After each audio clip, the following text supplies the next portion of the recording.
Like, artists have it the worst. Making art is so stressful all the time. Like, I have artists that hit me up all the time saying like how they're insecure about their art and don't want to put it out because they're worried that other people are going to judge them. And even when they're creating, like, we're always thinking about what other people are going to think about our stuff. Even if it's really good, like, we sometimes don't put it out because we don't know what other people are going to like it or not. And it's fucked up. You know, we're always known for like being indulged into drugs, anxiety, and depression and everything because we're always trying to live up to other people's standards with our art. It really sucks and it puts a lot of pressure on us as artists and as creatives. You gotta remember that at the end of the day, like, what anybody thinks, it's just all opinion.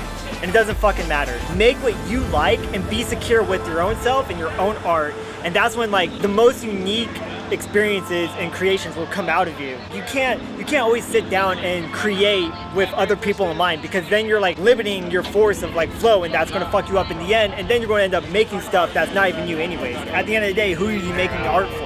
And that's what you gotta remember, you know what I mean? Like, you gotta remember why you started making art, why you started expressing yourself. For creatives and artists, creating is a therapy. So if you're preventing yourself from your therapeutical abilities and indulgence, then we're going to be fucked up in the end. Like, we're going to end up doing drugs, we're going to end up not making anything at all because we're too concerned about what other people think about our stuff. It's really hard, it's really difficult, and artists really have it bad, but at the same time, like, the more you don't give a fuck, the better it's going to be for you in your career and for when you're creating. Never mind what anybody says, like, ride your own wave, just be as creative as you can, don't give any fucks, and just put out as much art as you can, and eventually someday, like, people are going to find it, people are going to pick it up, and people are going to appreciate it and love it.